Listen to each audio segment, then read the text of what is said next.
Hello students, matrix पढ़ रहे थे अपन। तो बताओ कैसे समझ में आ रहा है? सब बढ़िया से समझ में आ रही है आपके मैट्रिक्स? पढ़ाई कैसी चल रही है बताओ?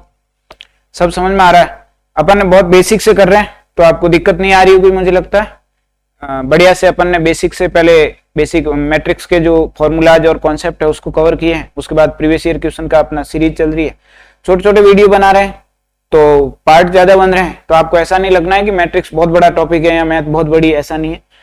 वीडियो की लेंथ अपन कम रख रहे हैं ताकि आपको ज्यादा ऐसा बोरिंग वगैरह ऐसा फील ना हो। और बाकी आप देखते रहिए, सपोर्ट करते रहिए, वीडियो को फैलाइए आप अपने मित्रों तक, दोस्तों तक। तो अपन आगे स्टार्ट करते हैं, मैट्रिक्स को आगे स्टार्ट कर रहे हैं। नेक्स्ट क्वेश्चन देखो, ये भी प्रीवियस ईयर का क्वेश्चन है, एनसीईआरटी का क्वेश्चन। अभी 2-3 क्वेश्चन जो मैं करवा रहा हूँ वो एनसीईआरटी के हैं, पर उसमें जो मैंने अच्छे से जो अलग अलग जो क्वेश्चन है प्रीवियस ईयर में आए हैं, क्वेश्चन बोर्ड में जो आए हैं, उन्हीं क्वेश्चन को मैंने सेलेक्ट किया है ताकि आपको समझने में दिक्कत ना हो। तो समझो, अपने को क्वेश्चन गिवन है बच्चों, a = 3 - 2 4 और -2। एक तो a गिवन है अपने को, एक स्टूडेंट्स अपने को i गिवन है। i आप जानते हैं आइडेंटिटी मैट्रिक्स होती है 1 0 0 1, और अपने को फाइंड करना है बच्चों k की वैल्यू, और उसके लिए अपने को इक्वेशन गिवन है। इक्वेशन गिवन है a² = ka - 2i। इक्वेशन क्या गिवन है? a² = ka - 2i, ठीक। फाइंड करना है अपने को k। तो समझो, इस इक्वेशन के लिए सबसे पहले यहां देखो कुछ ऐसी चीज है कि डायरेक्ट वैल्यू रख दें या अलग से फाइंड करनी पड़े, ये आपको पहले देखना है। तो यहां देखो कि अपन k और a तो यहां डायरेक्ट रख सकते हैं वैल्यू, और i की वैल्यू अपन डायरेक्ट रख सकते हैं, और k की वैल्यू डायरेक्ट a की वैल्यू डायरेक्ट रख सकते हैं, बट a² अपन डायरेक्ट नहीं रख सकते। तो a² को अलग से पहले फाइंड कर लो। तो a² को क्या लिख सकते हैं बताओ? a.a लिख दो, ऐसे लिख दो a.a। तो 3 - 2 4 -2, और इधर 3 - 2 4 -2, ये लिख दो, ठीक है। 3 - 2 4 -2 और 3 - 2 4 -2। ए को आपको क्या लिखना है? 2 टाइम लिखना है, ठीक है बच्चों। ये मैट्रिक्स वाला है, ये मल्टीप्लीकेशन वाला तो आपको लग रहा होगा कि बहुत आसान बच्चों वाली चीजें हैं, क्योंकि मल्टीप्लीकेशन के अपन ने मल्टीपल क्वेश्चन कर लिए, बहुत सारे क्वेश्चन कर लिए इससे पहले के क्लास में, और आपको मल्टीप्लीकेशन की तो प्रैक्टिस होगी। इंपॉर्टेंट है मल्टीप्लीकेशन, मैट्रिक्स मल्टीप्लीकेशन इंपॉर्टेंट है, बट क्वेश्चन ही इतने सारे हो गए कि आपकी प्रैक्टिस इतनी अच्छी होगी, ठीक है। तो समझो, आपको एरो बनाना है, इधर से एरो बनाना है, इधर से रो वाइज एरो बनाना है, और इधर से क्या बनाना है? कॉलम वाइज एरो बनाना है। तो बताओ, 3 को 3 से मल्टीप्लाई करना है तो कितना हो जाएगा? 9। फिर -2 को 4 से करना है तो कितना हो जाएगा? -8। -2 × 4 कितना होगा? -8। Very good. 3 को 2 से करोगे तो कितना हो जाएगा बताओ? -6, और -2 को -2 से करेंगे तो कितना हो जाएगा? 4। ये तक तो आपके समझ में आ ही गया होगा, बताओ आया कि नहीं आया? ये समझ में आ गया। उसके बाद में देखो, 4 को 3 से करो 12, और 2 को 4 से करो -8, फिर 4 को 2 से करो -8, और फिर -2 को +2 से करो तो कितना हो जाएगा? +4। यहां तक आपकी बात समझ में आ गई होगी मुझे लगता है, ठीक है। इसके बाद में नेक्स्ट क्या करना है आपको समझो, नेक्स्ट क्या करना है समझो। अब इनको कैलकुलेट करना है, प्लस है तो प्लस कर दो, माइनस है तो माइनस कर दो। पहले तो आपको लिखना है कि 3 × 3 9, फिर -2 × 4 8, बीच में नेगेटिव साइन एक बार आ रहा है तो नेगेटिव साइन लगा दो, दो नेगेटिव होते हैं तो नेगेटिव × नेगेटिव पॉजिटिव हो जाता है। उसके बाद देखो, 3 को किससे किया? -2 से, तो -6 हो गया। -2 को -2 से किया तो पॉजिटिव में 4 आ गया, ठीक। उसके बाद देखो, 4 को 3 से किया तो कितना हो गया? ये 4 है ना बच्चों, इसको दोबारा लिख देता हूं मैं, ये 4 है, आप कंफ्यूज ना हो इसलिए मिटा के दोबारा लिख दिया, ठीक। 4 को 3 से करोगे तो 12, फिर -2 को 4 से करोगे तो -8। कभी कभी मैं थोड़ा जल्दी बोल लेता हूं, अगर आपको दिक्कत आए तो बताना मुझे, जल्दी जल्दी करा देता हूं। मुझे लगता है कभी कभी मुझे ऐसा फील आता है कि सीबीएसई के स्टूडेंट है, ये टैलेंटेड है, और मैं क्वेश्चन इजी है तो मैं जल्दी जल्दी कर लेता हूं, ठीक है। समझो, तो 4 × 3 तो 12 हो गया, -2 × 4 करोगे तो -8, फिर 4 × 2 करोगे माइनस का तो -8, और -2 × -2 वापस कितना हो जाएगा? 4। उसके बाद समझो, 9 में से 8 माइनस करेंगे तो कितना आ जाएगा? 1, और -6 + 2 है, -6 + 4 है तो ये हो जाएगा -2, और इधर 12 में से 8 माइनस होगा तो 4 आ जाएगा, और -8 और +4 है तो ये कितना हो जाएगा? -4 हो जाएगा। समझ गए बच्चों? तो ये तो आ गया अपने पास a², इसको क्या बोलोगे अपन? a² है, ये आया अपने पास a², ये a² आ गया। और अपने को फाइंड करना है अभी a² ka और -2i, तो यहां लिख देता हूं, देखो a², तो a² की वैल्यू यहां रख दी मैंने 1 -2 4 और -4, ये तो लिख दी मैंने a² = के की वैल्यू, पहले के को बाहर रख देते हैं, अगली स्टेप में के को अंदर मल्टीप्लाई कर देते हैं, अभी के को बाहर ही रख देते हैं, के ए की वैल्यू रखते हैं। ए की वैल्यू यहां से रखनी है बच्चों, ये ए दे रखा है, कितना दिया बताओ 3 4 -2 और -2, बताओ समझ आ रहा है। उसके बाद में माइनस और 2, फिर आई की वैल्यू रख दो 1 0 0 1, आई भी अपने को क्वेश्चन में गिवन है, अगर गिवन नहीं है तो भी आई आपको रट के याद रखना है। आई हमेशा क्या होता है, आइडेंटिटी मैट्रिक्स 0 1 1 0 0 1, ठीक, इसको याद रखना है आपको। अब इनको सोल्व करना है, तो के को और 2 को इनको मैट्रिक्स के अंदर मल्टीप्लाई करेंगे, जिसको स्केलर मल्टीप्लीकेशन बोलते हैं। ये तो अपन ने लिख दिया 1 4 -2 -4, ये लिखा, फिर के को मल्टीप्लाई करो तो ये हो जाएगा 3k माइनस का 2k 4k और माइनस का 2k। यहां तक किसी को डाउट हो तो बताओ, यहां तक किसी को अगर डाउट है तो बताना मुझे। 3k को क्या करा अपन ने, मैट्रिक्स में अंदर मल्टीप्लाई कर दिया, ठीक है बच्चों। उसके बाद देखो माइनस, फिर लिखो 2 यहां लिखा, 0 0 और 2। आप अगर ऐसा चाहें कि सर हम तो माइनस को भी अंदर मल्टीप्लाई कर दें या बाहर क्या लगा दें, प्लस लगा दें, तो ऐसा भी आप कर सकते हो, ठीक है। उसके बाद देखो अगर अपन माइनस कर दें इसको, तो एक स्टेप और लिख देता हूं अगर आपके समझने के लिए। वैसे आप यहां से डायरेक्ट कर सकते हैं, कंपैरिजन करके आप सोल्व कर सकते हैं, बट अगर आपको इसको और सोल्व करना है तो थोड़ा और अच्छे से लिख लेते हैं। मैं आपको डिटेल में इसलिए बताता हूं कि मेरा काम समझाना है, सिखाना है, मैं टीचर हूं, तो मैं टीचर के हिसाब से आपको डिटेल में हर चीज बताता हूं। बहुत सी चीजें आपको ऐसी लगती होगी कि सर ये तो बहुत आसान है, इसके बाकी तो हम कर लेंगे या हो जाएगा, बट मुझे तो पूरा क्वेश्चन सोल्व करवाना पड़ता है, ठीक है, क्योंकि हर टाइप के स्टूडेंट पढ़ते हैं, ठीक है। तो इस चीजों को मैं बहुत डिटेल में बता रहा हूं। अगर आपको ऐसा लगे ना कि ये तो इजी है या अपन कर लें, तो आप ऐसा करो, वीडियो को पॉज करो और खुद सॉल्व करो, तो उससे आपको और बेटर समझने में मिलेगा, ठीक है। लास्ट में आंसर चेक कर लो, ठीक है। यहां फिर आप इसको स्पीड बढ़ा के भी देख सकते हो, जैसे 1.5 में या 2 में 2x में करके उसके हिसाब से भी देख सकते हो। तो ये हो जाएगा बच्चों, देखो 3k -2 -2k और -0 करेंगे तो ये तो 0 ही रह जाएगा, फिर 4k ये हो जाएगा और -2k और -2 ये आ जाएगा। अब अपने पास a की वैल्यू निकालनी है अपने को k। अगर यहाँ x y z अलग अलग वैल्यू होती तो सबको सॉल्व करना होता, आपको निकालना है k, तो कोई भी एक को इक्वल कर दो, कोई भी एक को ले लो। जैसे मैंने फर्स्ट वाला 1 लिया तो इसको इसके इक्वल कर दो, तो 1 किसके इक्वल होगा बताओ, 3k -2, तो 3k इक्वल होगा 3k, यानी कि ये 1 ये 2 को है ना, इस 2 को इधर भेज दो, 2 को अगर इधर भेजोगे तो 2 इधर नेगेटिव इधर आके पॉजिटिव हो जाएगा, तो कितना हो जाएगा 3 हो जाएगा। फिर 3 से 3 को कैंसिल करो तो k इज इक्वल टू कितना हो जाएगा, k इज इक्वल टू 1 हो जाएगा। बताओ समझ में आया कि नहीं आया बच्चों, समझ में आया सबके, k का आंसर कितना आएगा 1 आएगा। ये एनसीईआरटी का क्वेश्चन है, बहुत ही इजी क्वेश्चन है, मुझे लगता है सबके समझ में आ गया होगा। आसान क्वेश्चन है और ऐसे क्वेश्चन आएंगे आपके पेपर में। अच्छा एक और सुनो, इसमें k की वैल्यू है ना, k की वैल्यू पूछने के लिए वो आपके एग्जाम में क्वेश्चन को चेंज कैसे करेगा, जैसे यहाँ a को चेंज कर देगा, a में 3 की जगह 2 कर देगा, 4 कर देगा, 7 कर देगा, इक्वेशन में चेंज करेगा तो इक्वेशन में क्या चेंज कर देगा, k a की जगह k a स्क्वायर कर देगा, इधर a कर देगा, या 4a कर देगा, 3a कर देगा, i की जगह क्या कर देगा 3i या 2i ऐसे कर लेगा, माइनस की जगह प्लस कर देगा, इससे ज्यादा चेंज नहीं करता। तो आपको ध्यान रखना है कि कैसे आपको क्वेश्चन को सोल्व करना है, बस इनको कॉन्सेप्ट समझना है आपको, उसके बाद में आप एग्जाम में क्वेश्चन आएगा आप कर लोगे, ऐसी प्रैक्टिस होनी चाहिए आपकी बस।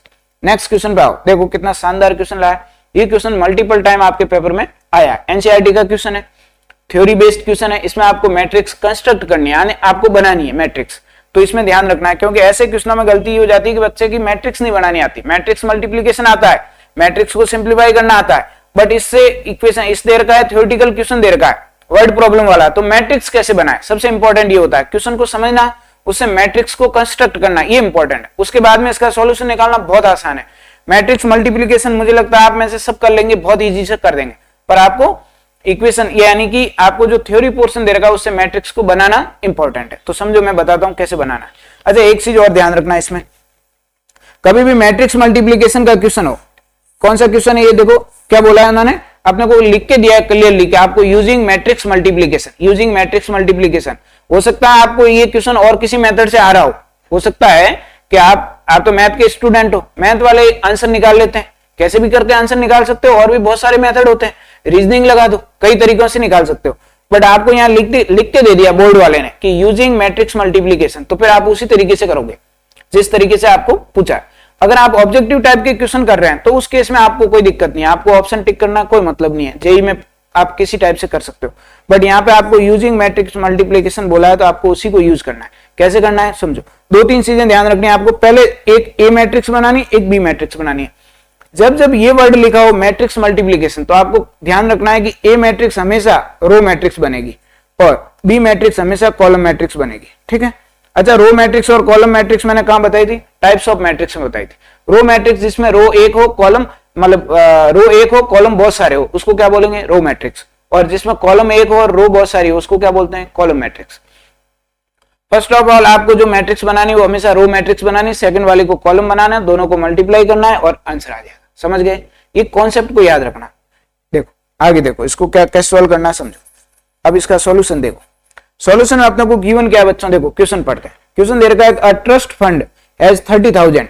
एक ट्रस्ट फंड है, उसके पास कितना पैसा है? फंड कितना है? 30,000। That must be invested in two different type of bond. दो डिफरेंट टाइप के बॉन्ड में ये इन्वेस्ट कर रहा है। द फर्स्ट बॉन्ड पे 5% interest per year and the second bond पे 7% इंटरेस्ट पर ईयर। देखो एक ट्रस्ट फंड है। ट्रस्ट फंड होता है, ट्रस्ट का मतलब होता है कि जिसमें बहुत सारे लोग इकट्ठे करके पैसे देते हैं, उसको बोलते हैं ट्रस्ट फंड। आपको पता हो तो बहुत सारी धर्मशाला बनी होती है या सामाजिक जो संगठन होते हैं वो पैसा इकट्ठा करते हैं, 100, 200, 500 कोई कंट्रीब्यूशन से होता है ना, पब्लिक कंट्रीब्यूशन से होता है, तो वो लोग देते हैं तो उसमें इकट्ठे हो जाते हैं पैसे। उस पैसे का क्या करेंगे? उसका कोई सिग्निफिकेंट यूज होना चाहिए, है ना। जैसे मंदिर का है तो उसमें पैसे पड़े हैं तो उसको एक ट्रस्ट के रूप में बैंक में डिपॉजिट करा देते हैं वो, ठीक है। तो पैसा इकट्ठा हुआ, यहाँ इनके पास कितना इकट्ठा हो रखा है? 30,000। अब 30 है, 40 है, 50 है, कितने भी हो सकते हैं, लाखों में हो सकते हैं, करोड़ों में हो सकते हैं।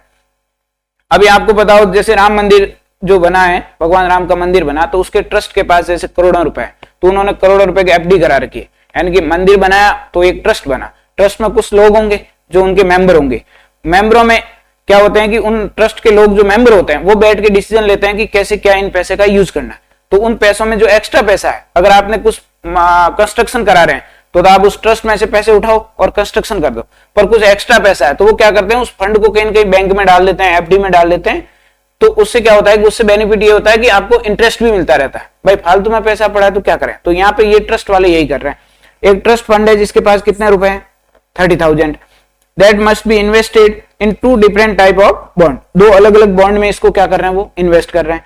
फर्स्ट बॉन्ड में कितना इन्वेस्ट किस हिसाब से दे रहे हैं? 5%, बहुत ही कम परसेंटेज इंटरेस्ट रेट पे ये इन्वेस्ट कर रहे हैं। और सेकंड टाइप में कितना कर रहे हैं? 7% इंटरेस्ट पर ईयर के हिसाब से इन्वेस्ट कर रहे हैं। एफडी का लमसम यही रहता है, 77 के आसपास ही रहता है, 6.5, 7, 6 इसी के आसपास रहता है।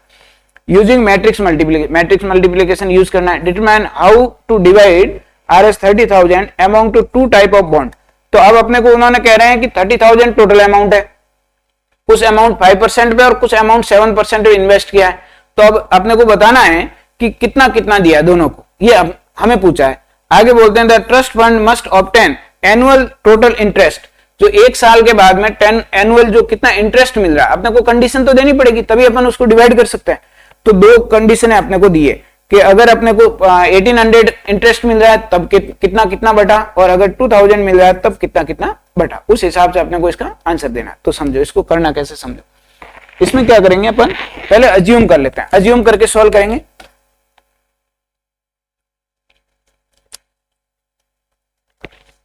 देखो टोटल फंड अपने पास 30,000। अपन मान लेते हैं कि फर्स्ट बॉन्ड में इन्होंने जो इन्वेस्ट किया है उसको अपन एक्स मान लेते हैं कि फर्स्ट बॉन्ड में ये कितना इन्वेस्ट कर रहे हैं, एक्स कर रहे हैं। तो बताओ two different type of bond है, तो फर्स्ट बॉन्ड में इन्होंने कितना इन्वेस्ट किया बताओ। फर्स्ट बॉन्ड में अपने 5% के हिसाब से मैंने मान लिया कि एक्स रुपीज इन्वेस्ट कर दिए। तो सेकंड बॉन्ड में कितना होगा बताओ। सेकंड बॉन्ड में होगा, सेकंड बॉन्ड में ये इन्वेस्ट कर देंगे 30,000 माइनस एक्स। बताओ यहां तक किसी को दिक्कत है क्या? बताओ समझ आ गया। फर्स्ट बॉन्ड में टोटल 30,000 है, फर्स्ट बॉन्ड वाले को एक्स रुपीज दे दिए, तो सेकंड वाले के पास कितने बचे भाई? जो रिमेनिंग होंगे वही, तो 30,000 में से एक्स को माइनस कर दो। अभी अपने को एक्स की वैल्यू नहीं पता, अपने को फाइंड करनी है। तो अपने पास रो मैट्रिक्स बनेगी फर्स्ट क्या बनेगी अपने पास? Row matrix. तो रो मैट्रिक्स क्या बनी बताओ। ए मान लेता हूं, रो मैट्रिक्स को फर्स्ट को मैं ए एज्यूम कर लेता हूं। एक एक्स है, एक 30,000 माइनस एक्स है, ये रो मैट्रिक्स बन गई अपने पास। ठीक, अब हम क्या करते हैं, सेकंड वाला बनाते हैं। सेकंड क्या है इसमें बताओ। एक तो 30,000 को इन्वेस्ट कर रहे थे, मैंने रो मैट्रिक्स बना दी। यहां तक कोई दिक्कत है क्या बताओ। इसके बाद में कितने परसेंटेज पे कर रहे हैं, तो परसेंटेज को कैसे ध्यान रखना है समझो। परसेंटेज हमेशा ऐसे लिखा है, तो परसेंटेज में जब परसेंटेज को रिमूव करते हैं तो नीचे डिवाइड में क्या आ जाता है बच्चों, 100 आ जाता है। नीचे डिवाइड में कितना आ जाता है, 100, डिवाइड में 100 आ जाता है। अच्छा 100 डिवाइड में आया तो उसको क्या लिख सकते हो बताओ, नीचे 2 जीरो है तो पॉइंट लगा के लिख सकते हो, पॉइंट लगा के लिखो, पॉइंट लगा के लिखोगे तो 0.5 0.05 इस तरीके से आप लिख सकते हो। और अगर 7% है तो इसको भी क्या लिख सकते हो बताओ, 0.07। मैथ के स्टूडेंट हो, कितना बेसिक तो जानते होंगे, इतना मैं मान के चल रहा हूं आपको इतना तो आता है, ठीक है बच्चों। उसके बाद देखो अब बी बनेगा, तो बी क्या बनेगा बताओ, बी बनेगा कॉलम मैट्रिक्स। यहां लिख देता हूं मैं कॉलम मैट्रिक्स, यहां लिख देता हूं कॉलम मैट्रिक्स। कॉलम मैट्रिक्स बनेगी बी।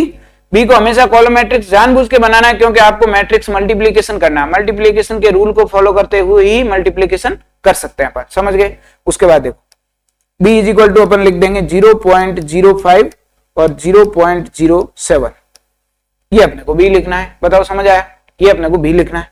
अब अपन दोनों को मल्टीप्लाई कर देंगे। मल्टीप्लाई इधर कर देता हूं बच्चों, यहां कर लेता हूं मल्टीप्लाई।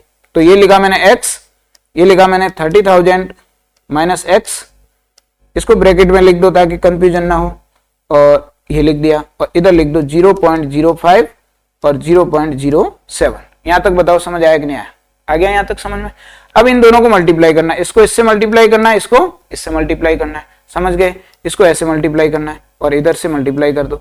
x को अगर 0.05 से करेंगे तो 0.05x, फिर 30,000 माइनस एक्स, 30,000 माइनस एक्स को 7 से करना है तो प्लस कर देंगे 30,000 माइनस एक्स इंटू में 0.07। ये हो गया अपना मल्टीप्लीकेशन। अब अपने को इसको सोल्व करना है, इसको सिंप्लीफाई कर देते हैं।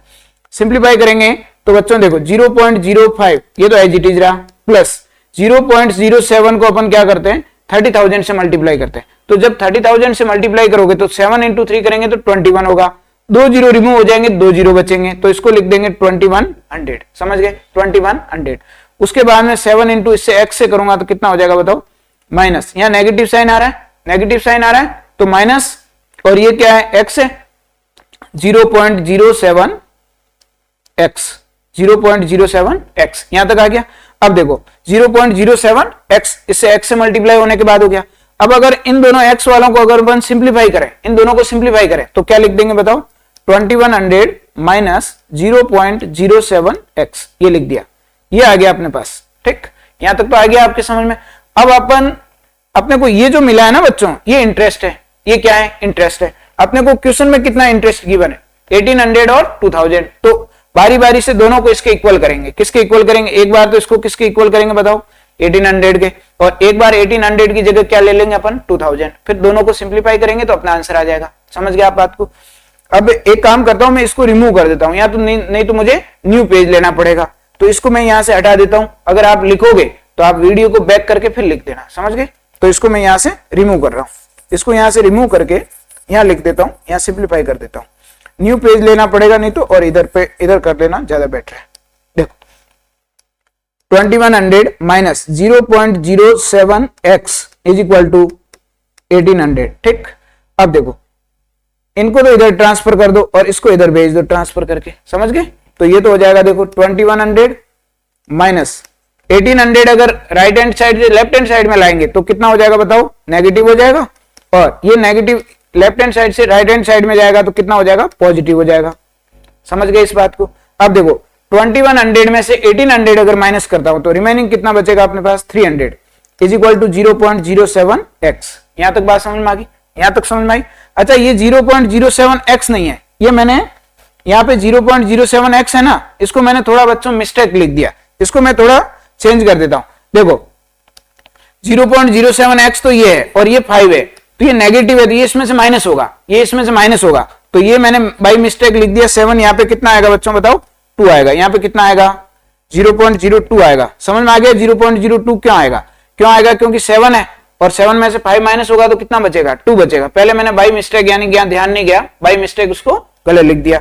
इधर भी चेंज कर देता हूं इनको, इधर भी बच्चों क्या कर देते हैं, इनको चेंज कर देते हैं, ऐसा कर देता हूं।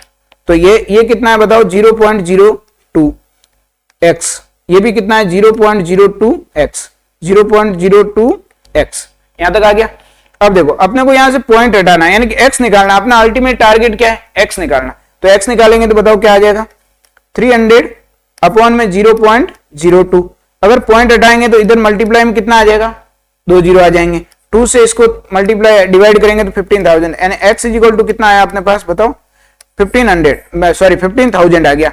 x इज इक्वल टू कितना आ गया अपने पास, 15,000, यानी कि x 15,000 है, x कितना बताओ 15,000 है, तो दूसरा वाला भी कितना होगा 15,000। यानी कि अगर अपन इंटरेस्ट अपने को 1800 मिल रहा है और इसको सोल्व करने पे अपने पास रिजल्ट कितना आ रहा है बताओ 15,000, यानी कि x 15,000 है, तो दूसरा वाला मैंने क्या माना था बताओ, एक तो अपन ने x अज्यूम करा था, फर्स्ट बॉन्ड को क्या माना था अपने बताओ, फर्स्ट बॉन्ड को अपन ने x अज्यूम करा था और x की वैल्यू कितनी आ गई अपने पास 15,000। सेकंड बॉन्ड को क्या माना था 30,000 माइनस x, तो माइनस x कितना है 15,000, तो माइनस करने पे कितना आ जाएगा बताओ, माइनस करने पे 15,000 आ जाएगा, माइनस करने पे 15,000 आ गया, बात समझ में आ गई, माइनस करने पे कितना आ जाएगा 15,000 आ जाएगा आपके, समझ गए बच्चों।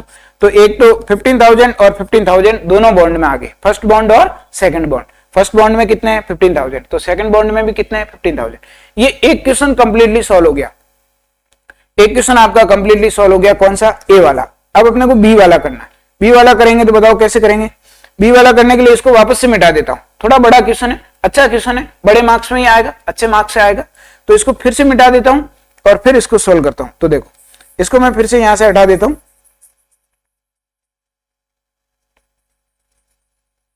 और अब अपन बी वाला सोल्व करते हैं। पहले अपन ने ए वाला सोल्व करा, 1800 लिया था, अभी अपन बी वाला सोल्व कर देते हैं।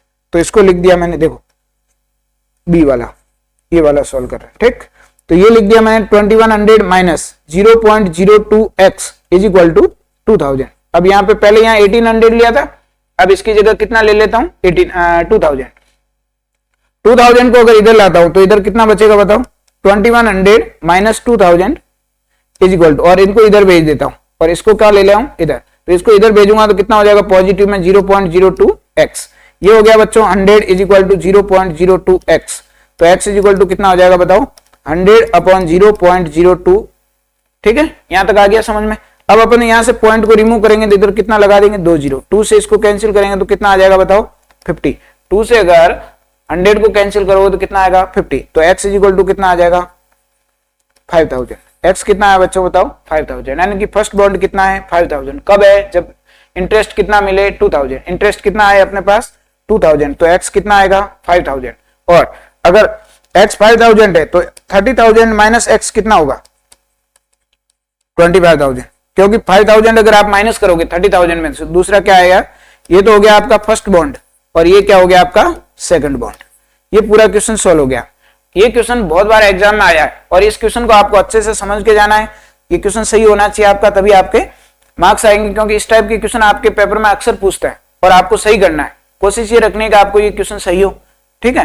और इसी टाइप के क्वेश्चन वाले ही बच्चे 95 प्लस जो स्कोर करते हैं, क्योंकि इस टाइप के क्वेश्चन गलत कर देते हैं वो तो 90 से बिलो रह जाते हैं। अगर इस टाइप के क्वेश्चन को आपने अच्छे से सोल्व कर दिया, मैट्रिक्स को समझ के या इक्वेशन को बना के आपने अच्छे से सोल्व कर दिया, तो आप 95% के ऊपर चल जाते हैं, प्लस में चल जाते हैं। यही गलतियां होती है बच्चों से जिनके मार्क्स कम रहते हैं, बाकी इजी क्वेश्चन आते हैं तो सबके सही होते हैं, तो 60 70 80 नंबर तो इजीली बच्चे स्कोर कर लेते हैं, आप भी कर लेंगे। बट इस टाइप के क्वेश्चनों को और अच्छे से करोगे तो आप तो 90-95% से अबोव इनको आप स्कोर करोगे, ठीक है बच्चों। तो आज के लिए अपन इतना ही करेंगे, फिर नेक्स्ट क्लास में अपन मैट्रिक्स के कुछ और क्वेश्चन कराऊंगा, फिर अपन डिटरमिनेंट्स स्टार्ट करेंगे। शायद एक क्लास और होगी, देखूंगा मैं अभी क्वेश्चन कितने, एक क्लास और रखेंगे मैट्रिक्स की, उसके बाद में अपन डिटरमिनेंट्स स्टार्ट कर देंगे, ठीक है बच्चों।